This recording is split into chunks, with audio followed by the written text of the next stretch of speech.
checklist manifesto means is all about organization. Okay like हम किस तरह से चीज़ों को एक अच्छे ऑर्गेनाइज़र बन के उसको ऑर्गेनाइज करते हैं ताकि हमें अपनी जो चीज़ें हैं जहाँ पे रखी है वो वहीं पे हमें मिल जाए। क्योंकि काफ़ी बार ऐसा होता है कि हमारे जो मॉम या डैड होते हैं वो कहीं पे अच्छे से चीज़ें रखते हैं, हम उसको यूज़ करते हैं और बाद में वो कहीं और पड़ी होती है। तो चेकलिस्ट मैनिफेस्टो में काफ़ी चीज़ें होती है और उसके काफ़ी तरीके हैं उसको करेक्ट करने के। ठीक है कि जो चीज़ जहाँ पे पड़ी है वो चीज़ वहीं पे होनी चाहिए। ओके एंड सेकंड थिंग, जब भी हम बाहर जा रहे हैं, जैसे कि आप ट्रैवलिंग के लिए कहीं जा रहे हो, आप स्कूल जा रहे हो, कहीं पे बाहर घूमने जा रहे हो फॉर टेम्पररी टाइम, जैसे कहीं आप स्टे करने के लिए जा रहे हो आपके अंकल के घर या आंटी के घर, तो सब डिपेंड ऑन द सिचुएशन उसकी एक अलग अलग चेकलिस्ट होती है। फिर वहाँ पे जाके आपको याद आता है कि यार ये तो लाना मैं भूल गया। होता है, यस और नो? ये सबके साथ होता है। एग्ज़ाम में गए, पेंसिल लाना भूल गए, इरेजर यस लाना भूल सर। गए, राइट? तो ये छोटी छोटी चीज़ें हाँ होती है। सर। उसका रीज़न क्या है? हमारा चेकलिस्ट। ट्रैवलिंग के लिए गए, वहाँ पे डॉक्यूमेंट भूल गए, कोई स्पीकर भूल गए, या तो कोई फंक्शन में गए तो वहाँ पे हम हैंडशेप या वो रुमाल भूल गए। तो काफ़ी बार ऐसी छोटी छोटी चीज़ें हम भूल जाते हैं क्योंकि हमारे पास वो चेकलिस्ट नहीं रहता है कि हमें क्या क्या ले जानी है। ठीक है, और ये जो एक बुक है चेकलिस्ट मैनिफेस्टो, जो वो डिटेल में कंसेप्चुअल ये जो चेकलिस्ट मैनिफेस्टो का रीज़न है कि वो क्यों होना चाहिए हर एक बंदे की लाइफ में, उसके बारे में डिटेल में एक्सप्लेनेशन वहाँ पे दिया हुआ है। ठीक है, लेकिन यहाँ पे हमें क्या समझना है? ओके यहाँ पे जो हमारा चेकलिस्ट मैनिफेस्टो है वो स्पेशली हम कॉन्सेंट्रेट करने वाले हैं कि स्टूडेंट यानी कि आपकी लाइफ में वो कैसे एप्लीकेबल है। ओके और उसकी वजह से आप अपनी स्टडी, आपकी एग्ज़ाम में अच्छे मार्क कैसे ला सकते हो विद द कॉन्फिडेंट, और ये क्या क्या करता है अगर ये आपके पास है तो उसके बारे में हमें कंसेप्चुअल आज समझना है। Okay so let's start. तो सबसे पहले ये समझते हैं उसके फ़ायदे क्या हैं, क्योंकि जब तक फ़ायदे नज़र में नहीं आएंगे तब तक हम वो चीज़ पे ध्यान नहीं देते हैं। तो जब आप चीज़ों को ऑर्गेनाइज करते हो तो आपका टाइम बचता है, that's the first thing. Second कि चीज़ें आराम से हमें मिल जाती है तो बार बार नई चीज़ें नहीं लानी पड़ती है। आफ्टर 1 ईयर हम जब देखते हैं तो हमारे जब मॉम दिवाली का हम निकालते हैं, राइट, जब घर साफ करते हैं तो इतने इरेजर, इतने पेंसिल, इतने स्केल मिलते हैं ना, फिर हमें वो याद आता है अच्छा यहाँ पे पड़ी थी, यहाँ पे खो गई थी। ओके और हम बार बार नई लेके आ जाते हैं। तो ये जो चीज़ है यानी कि वो कॉस्ट सेविंग भी है। ओके यानी कि टाइम सेविंग है, कॉस्ट सेविंग है। और ये तो हुई चीज़ों के बारे में, लेकिन साथ साथ में जैसे कि आपकी एग्ज़ाम आ रही है, रिवीजन करना है, सिलेबस को सिस्टमेटिकली चेकलिस्ट में हमें कन्वर्ट करना है, तो वहाँ पे भी हमारा ऑर्गेनाइजेशन स्किल वहाँ पे काम आता है।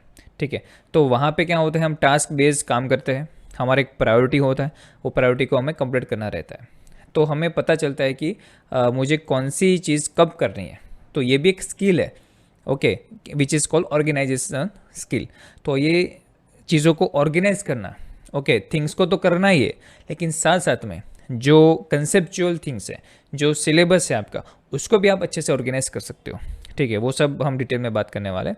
एंड दूसरा है कि काफ़ी बार कॉम्प्लेक्स चीज़ें होती है, तो कॉम्प्लेक्स चीज़ों को हमें एक इजी वे में कन्वर्ट करने के लिए भी हम ये इस्तेमाल कर सकते हैं चेकलिस्ट। ठीक है, तो काफ़ी जगह पे हम अलग अलग तरीके से इसका यूटिलाइजेशन कर सकते हैं। And help in decision making. काफ़ी बार क्या होता है, हम बहुत सारी चीज़ें करना चाहते हैं लेकिन पता नहीं कि अब क्या करूँ, पहले कौन सी करूँ, बाद में कौन सी करूँ।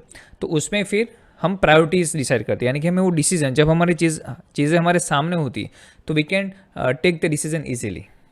जैसे कि एक एग्जांपल लेते हैं, मान लो कि एक साथ आपको 3-4 चीज़ें आ गई। ठीक है, आपकी एग्ज़ाम आ रही है, अभी एग्ज़ाम में आपने डिसाइड किया है कि मुझे मैथ्स का ये 2 चैप्टर बाकी है, आपको पता है ऑलरेडी, और आपने प्रायोरिटी में डाला हुआ है। दूसरी जगह पे आपको फंक्शन में जाने के लिए इनविटेशन मिलता है उसी टाइम कि भाई ये टाइम में ही आपको वहाँ पे आना है। अभी मान लो कि आपने प्रायोरिटी डिसाइड नहीं किया है कि आपके मैथ्स के 2 चैप्टर बाकी है, आपको पता ही नहीं है, तो हमारी पहली प्रायोरिटी क्या होगी? फंक्शन। हम पहले फंक्शन में जाएंगे, अटेंड करेंगे, फिर जब रिटर्न आएंगे और जब बुक देखेंगे फिर पता चलेगा अरे ये 2 चैप्टर तो मेरे बाकी है। तो it will ultimately affect your exams, right? And that's why we need this kind of skill. इसीलिए चेकलिस्ट मैनिफेस्टो ये बहुत बड़ी स्किल है, और आपको मैं बताता हूँ कि वो कहाँ कहाँ पे और कौन से लेवल पे यूज़ हो रही है। तो जैसे कि जब आप ये पायलट होते हैं, आपने काफ़ी बार मूवी में देखा होगा कि वो बोलते हैं yes on off checklist, yes no. तो उनकी मोर देन 100 ऐसी चेकलिस्ट होती है जब जो प्लेन होता है वो चालू होता है और फ्लाई यानी कि टेक ऑफ के लिए रेडी होता है। ओके, तो जब वो रनवे पे आता है, ओके, और जब वो रेडी होता है फ्लाई करने के लिए, तो उससे पहले उनको काफ़ी सारी चेकलिस्ट करनी पड़ती है कि ये चालू है कि नहीं, ये बंद है कि नहीं। तो उसके पूरा रिस्पॉन्सिबिलिटी डिस्ट्रीब्यूट किया होता है दो पार्टनर में। ओके, यानी कि दो पायलट होते हैं, एक होता है मेन जो यहाँ पे रेड ड्यूटीज़ लिखी है, और एक होता है को पायलट, उसकी भी अलग ड्यूटीज़ होती है। तो उन दोनों को सब कुछ एक चेकलिस्ट करना होता है, और जब 100% सब हो जाए उसके बाद ही वो फ्लाई करते हैं। तो वहाँ पे भी चेकलिस्ट का बहुत इंपॉर्टेंट है, और एक हैबिट होती है, एक अच्छे ऑर्गेनाइजर की एक हैबिट होती है चेकलिस्ट को फॉलो करना। कोई भी फील्ड में ये हो सकता है, ठीक है, और इसके लिए इसकी हैबिट डालना बहुत ज़रूरी है, ठीक है। You can just go through with that in later कि किस तरह से इनका होता है, ठीक है। फिर ऐसा ही होता है मेडिकल में। ओके, मेडिकल में भी आप काफ़ी हॉस्पिटल में देखोगे कि बाहर उनका वो एक फाइल पड़ा होता है, वहाँ पे वो एवरी मंथ उनका रिपोर्ट रहता है कि ये चेक किया है कि नहीं, यहाँ पे ये चेक है कि नहीं, आपके पास सिलेंडर है कि नहीं, सेफ्टी के लिए इंस्ट्रूमेंट है कि नहीं, हमारे जो नेक्स्ट स्टॉक चाहिए, सीरिंज चाहिए या तो मेडिसिन चाहिए, तो उसका स्टॉक पड़ा है कि नहीं, उसका चेकलिस्ट कितना हो गया, इतना बाकी है। तो काफ़ी सिस्टमेटिकली आपका काम होता है, ठीक है। एक ऑर्गेनाइजेशन में अगर ये है तो सब चीज़ें हमें पता होती है कि क्या ज़रूरी है, अभी क्या मंगवाना है, हमें पहले से ही पता चल जाता है कि डिमांड क्या होने वाली है, डिसीजन ले सकते हैं अच्छे अच्छे। तो ये सब कब हो सकता है, जब हमारे हमारे पास चेकलिस्ट है तब। ओके, तो चेकलिस्ट का इंपॉर्टेंस समझो कि WHO वाले भी एक सिस्टमिकली जब कोई ऑपरेशन होता है, कोई सर्जरी होती है, तो उसके पहले भी हंड्रेड्स ऑफ चेकलिस्ट होता है। उसका BP लेवल कितना है, उसका ऑक्सीजन लेवल कितना है, उसका वो सब चेक करते हैं, रिपोर्ट चेक करते हैं पूरा। उनका चेकलिस्ट रहता है, ये है कि नहीं, ये फर्स्ट स्टेप ये क्लीन किया, ये कट किया, उसके बाद वो पूरा स्टेप रहता है। तो वहाँ पे भी चेकलिस्ट करना पड़ता है नर्स को, डॉक्टर को। तो चेकलिस्ट वो बहुत ज़रूरी है, क्योंकि चेकलिस्ट से क्या होता है, चीज़ें याद आती है, फिर वो नहीं किया तो ये तो भूल गए हम। और ये छोटी छोटी मिस्टेक की वजह से काफ़ी की लाइफ लाइक काफ़ी लोग जस्ट बिकॉज ऑफ कि छोटी मिस्टेक की वजह से वो डेड हो गए, ऑपरेशन उनका फेल हो गया। तो इसीलिए फिर उन्होंने ये जो काफ़ी ऐसे लोग हैं जिन्होंने रिसर्च किया इसके ऊपर, और फिर चेकलिस्ट मैनिफेस्टो के ऊपर उन्होंने काफ़ी किताबें लिखी कि ये भी कितना ज़रूरी है before like flying the plane और डूइंग एनी ऑपरेशन, ये कितना इम्पोर्टेंट है, ठीक है। सो इसी वजह से अगर वो इतना इम्पोर्टेंट है तो आपको भी आपकी स्टडी में आई एम श्योर कि आपको भी ये अप्लाई करना चाहिए, राइट? यस और no, let me know in the chat box. ज़रूरी है या नहीं स्टडी में अप्लाई करना? Everyone let me know the chat box.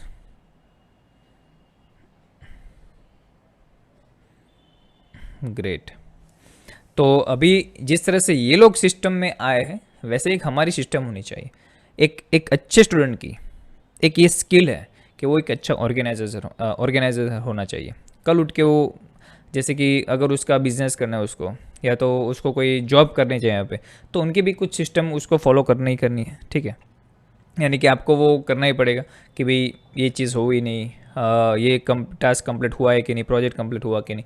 तो कहीं ना कहीं तो ये स्किल आपको यूज़ होने ही वाली है। अगर अभी से वो आप वो हैबिट डालोगे ना, तो वो आपको इतना हार्ड नहीं लगेगा चीज़ों को फॉलो करना या तो भूल जाना, ठीक है। तो इसकी वजह से ही आपको ये हैबिट डालनी है, and that's main reason. Okay, तो कहाँ कहाँ पे ये आप अप्लाई कर सकते हो अभी अपनी रेगुलर लाइफ में? ओके, तो सबसे पहले मॉर्निंग रूटीन्स में क्या खाना है, क्या पीना है, कब उठना है। ट्रैवल पैकेजिंग चेकलिस्ट कि जब आप ट्रैवलिंग के लिए जाते हो तो साथ में क्या क्या ले जाना है, जैसे कि फ़र्स्ट एड किट है, ये आपके मोबाइल गैजेट्स हो गए, चार्जिंग वगैरह है, ब्लूटूथ स्पीकर है, तो वो हो गया। तो ऐसे चेकलिस्ट बनाओ पूरी कि जब भी आप ट्रैवल जाते हो, ये ट्रैवल किट रहती है, पता है। जैसे कि हम जाते हैं तो हमारी एक ट्रैवल किट रहती है जिसमें टूथब्रश रहता है, एक छोटी छोटी चीज़ें उसके अंदर हम डालते हैं, मेडिसिन वगैरह होती है, ठीक है। फिर सुजुकी जो शूज़ होते हैं, राइट, और सॉक्स होते हैं, उसकी पेयर्स रहती है। तो लाइक पूरा एक बोलते हैं ना, एक लिस्ट होता है कि भाई इतनी इतनी चीज़ें जब ट्रैवल करो तब आपके पास होनी चाहिए। ओके, सेफ्टी गियर्स हो गए, तो ये डिपेंड करता है आप कहाँ पे जा रहे हो। हाँ, कैमरा है, ये है, तो इस तरह से पूरा मेमोरी कार्ड एक्स्ट्रा ले लिया, चार्जर ले लिया, बैटरीज ले लिया, तो काफ़ी छोटी छोटी चीज़ें ऐसे हम इंक्लूड कर सकते हैं। फिर डेली प्लानर आपका हो सकता है। Okay, code charts, to do list, house cleaning check list कि ये हो गया कि नहीं, ये बाकी है कि नहीं, वो सब। फिर रियल एस्टेट ट्रांजेक्शन, ये सब अलग अलग जगह पे है जहाँ पे ये यूज़ हो सकता है। फिर स्टैंडर्ड ऑपरेटिंग प्रोसीजर जो आप अपनी लाइफ में भी यूज़ कर सकते हो। तो रेसिपीज़ में भी हो सकता है कि ये डाला कि नहीं, ये डाला कि नहीं। काफ़ी बार आपकी मॉम के साथ भी होता है कि खाना बनाते समय वो नमक डालना भूल जाती है, होता है कि नहीं, ये सुनो। या तो ज़्यादा डाल देती है, 2 बार डाल देती है, भूल गए कि मैंने और 1 बार डाल दिया, क्योंकि वो चेकलिस्ट उनका भी क्या है, रेगुलर, वो मास्टर हो गए, तो उनको चेकलिस्ट की ज़रूरत नहीं है। लेकिन स्टिल कभी बार अगर कोई नई रेसिपी बना रहे तो शायद उस टाइम क्या उतना कॉन्शियस नहीं रहता है माइंड, तो उस टाइम उनको चेकलिस्ट फॉलो करना चाहिए। ओके, तो वो अच्छा रहता है। आप भी कुछ नया रेसिपी बना रहे हो तो चेकलिस्ट के साथ चलो कि ये आ गया, ये आ गया, ये आ गया, तो वो भी आपके लिए अच्छा रहेगा। फिर मील प्लानिंग हो गया, ठीक है, कि वीकली मील प्लान कर सकते हो आप कि आज ये खाया तो अभी कल हम बीन्स वगैरह खाएंगे, तो परसों हम वेजिटेबल्स खाएंगे, तो ऐसा आप कर सकते हो। और ऐसी काफ़ी जगह है कि जहाँ पे ये आप एप्लीकेबल हो सकता है, ठीक है। Okay, puzzle time fast. इसमें आपको थोड़ा दिमाग लगाना है, ठीक है।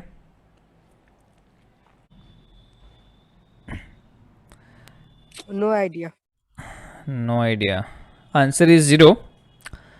ओके, एक हिंट है कि स्क्वायर के रिलेटेड है, दूसरा की answer is zero. Now think कैसे आएगा।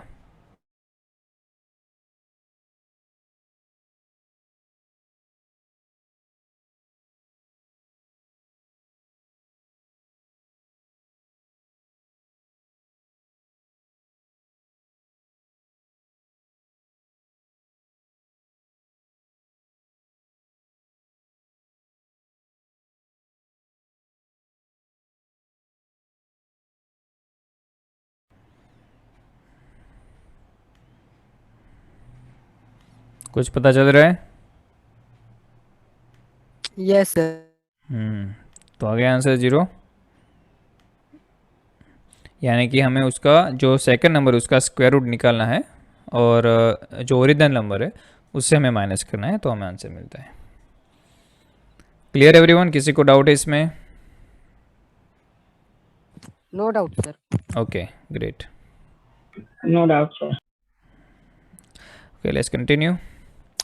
सो जैसे कि आप स्कूल में जाते हो, ठीक है, आप ट्यूशन में भी जाते होगे काफ़ी बार, तो क्या होता है कि काफ़ी बार पेंसिल भूल जाते हैं, पेन भूल जाते हैं, शार्पन नहीं होती है पेंसिल, इरेज़र नहीं होता है, दूसरे से लेना पड़ता है। तो एक सिस्टम बनाओ आप खुद की कि स्कूल के लिए एक अलग कंपास और ट्यूशन के लिए एक अलग कंपास, ठीक है। मूवी वगैरह में हम बजट डाल देते हैं, तो उससे अच्छा कि हम अपने एजुकेशन में और थोड़ा सिस्टम में हम इम्प्रूव करें वही बजट में। तो जैसे कि 60 70 80 रुपीज़ का एक आता है पूरा ये बॉक्स, ठीक है। तो ऐसे 2 ले लो आप, एक स्कूल के लिए रखो अच्छे से और एक आपके इंस्टीट्यूट के लिए रखो, और दोनों की कंपास अलग ही रखना है। और अगर ऐसा लग रहा है तो घर के लिए आप ट्यूशन का यूज़ करो, स्कूल का स्कूल में रहने दो। ओके, और आपको पता चले कि मुझे इसको इसी बैग में जब होमवर्क कंप्लीट हो जाता है तो मुझे इसमें ही डालना है, चाहे मैथ्स का सब्जेक्ट हो या ना हो, लेकिन ये कंपास आपके बैग में रहे, ये एक आदत है, ठीक है। शायद आपको अभी वो पता नहीं चलेगा, लेकिन ये आदत आपको बहुत काम आएगी आगे जाके, कि आपकी जो चीज़ें होती है आप किस तरह से याद करके वापस लेते हैं। ओके, तो ये जो चीज़ है, जैसे कि कंपास के अंदर सब कुछ अच्छे से आ जाना चाहिए। ओके, उसके अंदर ऑर्गेनाइज होना चाहिए सारी चीज़ें, ऐसे नहीं इधर उधर पड़ा है, तो उस हिसाब से करोगे तो आपको इजीली फटाफट चीज़ें आराम से आपके हाथ में भी आ जाएंगी, और आपको पता भी चलेगा ये चीज़ मिसिंग है और ये कहीं पे मैं भूल गया हूँ, या तो किसी को दी है, मुझे रिटर्न करना वो भूल गया होगा शायद, तो मुझे उससे लेना है। तो इस तरह से आपको ये छोटी चीज़ों से आप चालू करो अपने ये स्किल सीखने का, ठीक है। तो सबसे पहले क्या करना है, 2 कंपास रखो फुल्ली इक्विप्ड, ओके, स्कूल के लिए अलग, ट्यूशन के लिए अलग। और वही एक हैबिट डालो कि घर में जब भी यूज़ करना है होमवर्क के लिए तो ट्यूशन का यूज़ करो आप, और उसको जैसे ही कंप्लीट होता है होमवर्क तुरंत ही बैग में डाल देना है। तो एक पहली हैबिट है, और यहाँ से चालू होगा धीरे धीरे आपकी और हैबिट, बुक्स के बारे में, आपका जो भी होमवर्क है वो ले जाने के बारे में, तो सबके अंदर चेकलिस्ट रखो आप कि मेरे ये वीक की इतनी चेकलिस्ट है, ठीक है। या तो एक टेबल ही बना दो आप, वो भी मैं आपको दिखाता हूँ कैसा होता है, ठीक है। तो जैसे कि एग्ज़ाम के लिए रिवीजन चेकलिस्ट कि कोई चैप्टर है, तो जैसे कि तेज़ में हमारे 10 स्टेप है, ठीक है। तो हमारे 10 स्टेप फॉलो होते हैं, उसकी चेकलिस्ट होती है कि भाई प्री रीडिंग हो गया कि नहीं, वीडियो देखा कि नहीं, उसमें डिटेल रीडिंग हुई कि नहीं, टेस्ट दिया है कि नहीं, नोट्स बनाए है कि नहीं। तो इसी वे आपका रिवीजन भी हो सकता है कि ये चैप्टर हार्ड है तो 3 पार्ट में डाल दो, जैसे कि chapter number this, okay, chapter 2 mathematics. अभी यहाँ पे 3 ऑप्शन है, नीड रिवीजन, या तो हार्ड, इजी, मीडियम। तो ऐसे 3 ऑप्शन डाल सकते हो, या तो हार्ड, इजी, मीडियम। अगर हार्ड है तो उसको आपको पता चलेगा कि ये चैप्टर पे मुझे ज़्यादा ध्यान देना है। वो कब पता चलेगा, जब आपने चेकलिस्ट में डाला होगा तब, ठीक है। तो आप अपनी कस्टम भी चेकलिस्ट बना सकते हो, और भी एग्ज़ाम के रिलेटेड आपको ऑनलाइन मिल जाएगा कि exam checklist templates, exam checklist, you can search for like word template, PPT template, exam related material, okay, या तो exam schedule material, exam planning material. तो ऐसे काफ़ी आपको सैम्पल मिल जाएंगे जिसकी हेल्प लेके आप खुद का डिज़ाइन कर सकते हैं, ओके। और ये बहुत ज़रूरी है, अगर ये ऑर्गेनाइज रहोगे आप तो वो आपको पता चलेगा कि मुझे कहाँ पे कितना टाइम देना है, ओके। क्योंकि काफ़ी ऐसे चैप्टर होते हैं जहाँ पे टाइम रिक्वायर नहीं होता है, लेकिन हमें आता है, इसकी वजह से हम उसके ऊपर ज़्यादा ध्यान देते हैं कि हाँ ये मुझे आता है तो चलो फिर से करते हैं, फिर से करते हैं। लेकिन जब चेकलिस्ट में होगा कि ये चैप्टर हार्ड है और इसके ऊपर ज़्यादा ध्यान देना है, ये ईजी है तो चलेगा, प्रॉब्लम नहीं है, तो आपको पता चलेगा कि मुझे एग्ज़ाम के टाइम कहाँ पे ज़्यादा वर्क करना है, ठीक है। जैसे कि यहाँ पे रिवीजन के लिए आपको बोला है कि क्या क्या चीज़ें हो गई है, ये चैप्टर की क्या क्या चीज़ें बाकी है, तो आप वहाँ पे वो फोकस कर सकते हो। उसके अंदर भी डिटेल में जा सकते हो, चैप्टर के भी डीप में जा सकते हो कि ये टॉपिक हार्ड है, तो वहाँ पे टॉपिक के बाजू में भी लिख सकते हो आप HLM, ठीक है, कि भी मुझे यहाँ पे लो अटेंशन देना है, मीडियम अटेंशन देना है, हायर अटेंशन, तो वो भी आप बुक में या तो आपकी गाइड जो होती है वहाँ पे कर सकते हैं, ठीक है। तो इस तरह से चेकलिस्ट आपके एग्ज़ाम के अंदर मार्क इंप्रूव करने के लिए भी हेल्प हो सकता है। फिर एग्ज़ाम चेकलिस्ट यानी कि कौन कौन सी चीज़ें बिफोर एग्ज़ाम ध्यान रखनी है, जैसे कि स्लीपिंग आवर्स है, क्योंकि एग्ज़ाम के पहले का जो मंथ होता है, वीक होता है, वो बहुत इंपॉर्टेंट होता है। उसमें आपकी तबीयत कैसी है, उसमें आप कोई फंक्शन अटेंड करते हो तो आपके साथ क्या होता है, ठीक है। तो काफ़ी चीज़ें हमें मानसिक तरीके से साइकोलॉजिकल इफ़ेक्ट करती है, जिसकी वजह से भी हमारा result after doing lots of hard work कम आ सकता है। बिकॉज कि हमारा जो लास्ट वीक है ना, अगर उसमें कोई रीज़न मूड ऑफ हो गया तो उसका जो इम्पेक्ट है वो पूरे एग्ज़ाम में आता है। अगर इवन आपकी फर्स्ट एग्ज़ाम भी अच्छी नहीं गई है तो उसका भी पूरा इम्पेक्ट आपकी सारी एग्ज़ाम पे आता है काफ़ी बार। और इसीलिए एक एटीट्यूड चाहिए, ठीक है, एग्ज़ाम के पहले थोड़ा एनर्जी चाहिए, एक पॉजिटिव एटीट्यूड चाहिए कि मुझे आता है, एक कॉन्फिडेंस चाहिए। काफ़ी बार क्या होता है बोर्ड की एग्ज़ाम में, ठीक है, स्टूडेंट्स इरेजर भूल जाते हैं, पेन भूल जाते हैं, पेंसिल भूल जाते हैं, प्रेशर में या तो टेंशन में, या तो खो जाता है उनका, तो बहुत टेंशन में आ जाते हैं, यार अब मैं क्या करूँगा, कैसे मैं पास होगा, कैसे क्या करूँ, तो वो सब नेगेटिव थॉट्स आने लगते हैं, ओके। और उसकी वजह से उनका जो आधा पेपर है वो वहीं पे भूल जाता है। हाउएवर उन्होंने बहुत पूरे साल बहुत मेहनत की है, लेकिन इस छोटी सी गलती की वजह से ये पूरा उसके ऊपर इम्पेक्ट करते हैं उनके ओवरऑल रिजल्ट पे। और एक एग्ज़ाम उनकी अगर अच्छी नहीं गई है तो सारी एग्ज़ाम में उसका इम्पेक्ट फिर पड़ता है, ओके। और वो ना हो इसके लिए ही हमें अभी से प्रिपरेशन करनी है, अभी से आदत हमें डालनी है कि ये हमारे साथ फ्यूचर में ना हो, ओके। इसीलिए एक ऐसा चेकलिस्ट भी बनाओ कि भाई कौन से दिन, भाई पूछते काफ़ी स्टूडेंट्स को भाई आपकी एग्ज़ाम कब है, तो ये मैथ्स की एग्ज़ाम कब है, तो उनको पता ही नहीं होता है कि मेरी मैथ्स की एग्ज़ाम कब है, साइंस की कब है। ये क्या है, वो इनऑर्गेनाइजेशन, ओके। ये लाइक कोई सिस्टम ही नहीं है, एंड जिसके पास सिस्टम नहीं है वो लायक ही नहीं कि उनका अच्छा रिजल्ट आए। आपको एक एक चीज़ का पता होना चाहिए, कितने चैप्टर है वो याद होने चाहिए, एग्ज़ाम की डेट कब है वो याद होनी चाहिए, उसके पहले आपने क्या प्लानिंग किया है वो आपके माइंड में होना चाहिए, ओके। तब जाके एक अच्छा रिजल्ट आता है, एक आप अच्छे एक आदर्श विद्यार्थी बनते हो आप, जब आपके पास ये सारी स्किल होती है। तो यही तो स्टडी है, यही तो एजुकेशन है। अगर यही नहीं होगा तो इसीलिए तो लोगों को प्रॉब्लम आती है, ओके। तो ये सब आदत डालो, ठीक है। जैसे कि ये मैंने सैंपल लिया है यहाँ पे, तो ऐसे बहुत सारे सैंपल आपको ऑनलाइन मिल जाएंगे कि एग्ज़ाम के पहले क्या करना है, खाने पीने में क्या ध्यान रखना है, एग्ज़ाम के टाइम क्या करना है, क्योंकि हर टाइम अगर ये आपके पास रहेगा सामने फिर एग्ज़ाम आ गया, अभी मुझे ये फॉलो करना है, तो वो एनर्जी लेवल अलग होगा आपका। ओके, नहीं तो आप वही स्केड्यूल में, वही एग्ज़ाम के अगले दिन जो होता है तब आप रीड करने बुक लेके बैठोगे, नोट्स देखोगे, इंपॉर्टेंस चीज़ें सर्च करोगे, और उसमें ही टाइम बर्बाद हो जाएगा आपका। Okay, and that's the reason कि हमें ये चीज़ रखनी है। और कौन कौन सी चीज़ें हमें एग्ज़ाम में ले जानी, उसका भी एक डिटेलिंग होना चाहिए। वॉच, पेन, दो पेंसिल, एक छोटी एक बड़ी, छोटी वाली जो कंपास होता है उसमें जाएगी, तो वहाँ पे उसने पूरा एक प्लानिंग होना चाहिए बस कि इतनी चीज़ें तो मेरे साथ होनी ही चाहिए। एक किट बना के रखो कि एग्ज़ाम किट, जब से टाइम टेबल आए वो एग्ज़ाम किट साइड में कर दो, जब भी जाना है एग्ज़ाम किट को अलग रखो, उसमें से कुछ निकालना नहीं है। ओके, तो वो बहुत ईजी रहता है। एवरी टाइम जब भी आप जाते हो तो एग्ज़ाम किट को एक बार चेक करके जाओ कि किसी और ने नहीं लिया ना आपकी एग्ज़ाम किट में से। काफ़ी बार आपके ब्रदर सिस्टर होते हैं तो उनकी भी एग्ज़ाम शायद पैरेलली हो, तो अगर उसके पास कुछ नहीं है तो वो फटाफट आपके कंपास में से कुछ ले लेगा और फिर भूल जाएगा शायद आपको कहना कि मैंने ये लिया है। तो ऐसा भी होता है काफ़ी बार, आपकी गलती नहीं लेकिन किसी और की गलती की वजह से भी हमारा रिजल्ट डाउन नहीं होना चाहिए। एंड उसकी वजह से ये सारी जो छोटी छोटी चीज़ें उसके ध्यान रखना है। ओके, तो ये चेकलिस्ट जैसे आप स्टडी में प्रैक्टिस करोगे वैसे ही लाइफ में भी प्रैक्टिस करना है। ओके, क्वालिटीज़ इंप्रूव करने के लिए कि आज का मूड मेरा कैसा था, मेरा एनर्जी लेवल कब हाई रहता है, कब लोअर लेता है, कब मुझे स्टडी करने में मज़ा आता है, कौन से सब्जेक्ट मुझे कौन से टाइम में अच्छे लगते हैं, उसका भी एक चेकलिस्ट बना सकते हो कि 2 to 4 आफ्टरनून में मुझे नींद ज़्यादा आती है।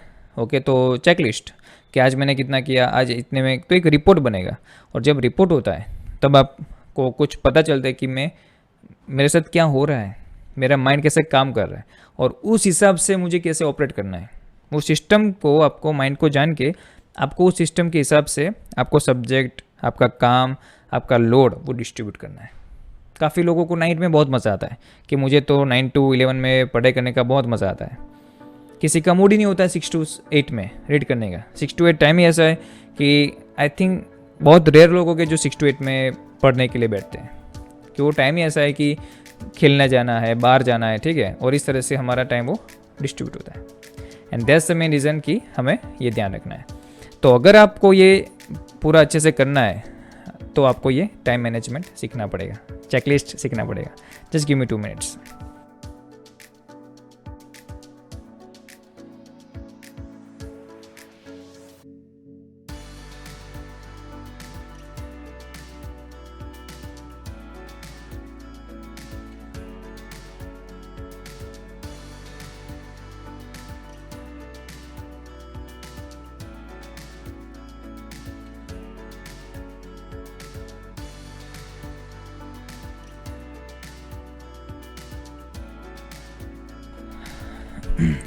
Okay, so basically that's how you can manage your checklist। तो ये अलग अलग फॉर्मेट है, ऐसे बहुत सारे फॉर्मेट्स आपको अलग अलग वेबसाइट पे मिल जाएंगे। एंड आफ्टर अगर लग रहा है कि ये फॉलो कर रहे हो आप, काफ़ी बड़े आपकी हैबिट भी बन जाएगी, तो try to change it. Okay, और उसकी प्रैक्टिस भी आप डे टू डे लाइफ में करिए। जैसे कि कोई एक्सरसाइज के बारे में आप ले सकते हो कि आज 5 पुशअप्स हुए कि नहीं, चेकलिस्ट। आज रनिंग हुआ है कि नहीं, वॉकिंग हुआ है कि नहीं, इतना किलोमीटर्स हुआ कि नहीं, जंपिंग हुआ कि नहीं। तो इस तरह से आप एक्सरसाइज में भी डाल सकते हो। यानी कि सब चीज़ों में आप एक चेकलिस्ट डाल के अपनी लाइफ क्वालिटी भी इम्प्रूव कर सकते हो। Okay, clear? किसी कुछ डाउट, किसी को कुछ क्वेश्चंस इसके रिलेटेड? ऑलराइट, आई होप कि आप जो भी आप सीखा आज वो अप्लाई करोगे और उसके अकॉर्डिंग आप अपनी लाइफ में एक अच्छी स्किल डेवलप करोगे, which is called organisational skill. Okay, और इसको अप्लाई करना चालू करो, धीरे धीरे चालू करना, तुरंत बड़े बड़े डिसीजन मत लेना। ओके, एक छोटी चीज़ से चालू करो आप। जैसे कि मैंने आपको एग्जांपल दिया, कंपास बॉक्स से चालू करो, स्कूल का अलग, ट्यूशन का अलग, फिर धीरे धीरे आप अपना रिवीजन का जो है वो डाल दो, सिलेबस का डाल दो, मैथ्स साइंस जो भी आपका अलग अलग है, तो धीरे धीरे उसको आप अप्लाई करना चालू करो। ओके, लेकिन बिफोर स्टार्ट स्टडिंग चेकलिस्ट लेके बैठो आप, तो ही हो पाएगा, नहीं तो बहुत हार्ड है। ओके, लेकिन इम्पॉसिबल नहीं है, तो आप वो कर सकते हो, एंड आई नो इट कि आप करोगे। Okay, alright, so bye for now, and again see you on the next Tuesday at 7 p.m.